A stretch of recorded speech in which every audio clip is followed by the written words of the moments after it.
ایران شام کے سنی اکثریتی علاقوں میں غیر ریاستی باشندوں کو بسا کر آبادی کے تناسب کو تبدیل کرنے کے منصوبے پر عمل پیرا ہے، جبکہ عرب ذرائع ابلاغ نے یہ خدشہ بھی ظاہر کر دیا ہے کہ ایران شام میں فرقہ وارانہ جارحیت کے ذریعے سنی شناخت مٹانے کی کوشش کر رہا ہے، اور وہ عراق سے ہوتے ہوئے شام کے راستے لبنان تک براہ راست زمینی رسائی کا اپنا دیرینہ منصوبہ مکمل کرنے کے آخری مرحلے تک پہنچ چکا ہے۔ چنانچہ عراق میں شمالی علاقوں کو سنیوں سے خالی کروانے کے بعد اب شامی شہروں حمص، حلب، ادلب اور دمشق سے سنیوں کا مستقل طور پر جبری بے دخلی کا عمل جاری ہے۔ پس صرف حلب شہر میں 1,20,000 سنی باشندوں کی جائیدادیں اور مکانات تک چھن گئے ہیں۔ یاد رہے کہ دسمبر 2016 میں حلب پر ڈھائی جانے والی قیامت کا مقصد شہر میں باقی رہنے والے سنی مسلمانوں کو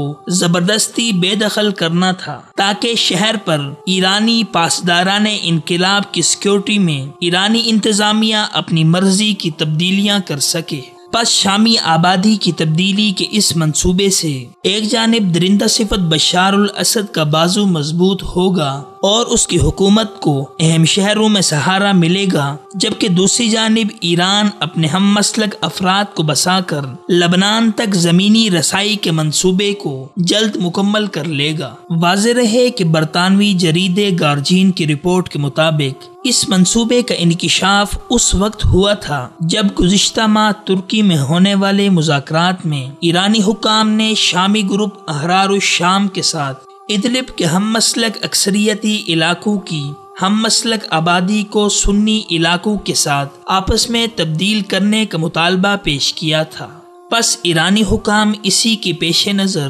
دارالحکومت دمشق کے مضافاتی علاقوں سے سینکڑوں کی تعداد میں اپنے ہم مسلک خاندانوں کی دمشق منتقلی بھی کر چکے ہیں، جبکہ اسی منصوبے کے پیش نظر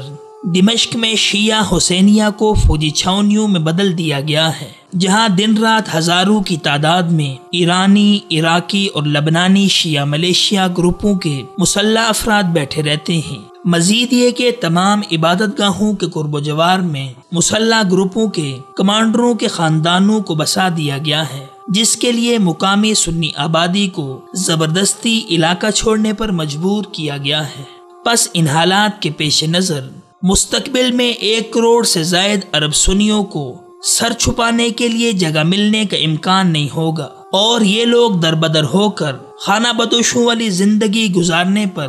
مجبور ہو جائیں گے۔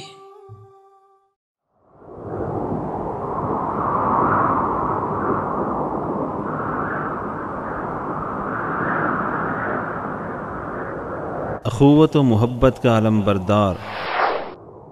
وصال اردو۔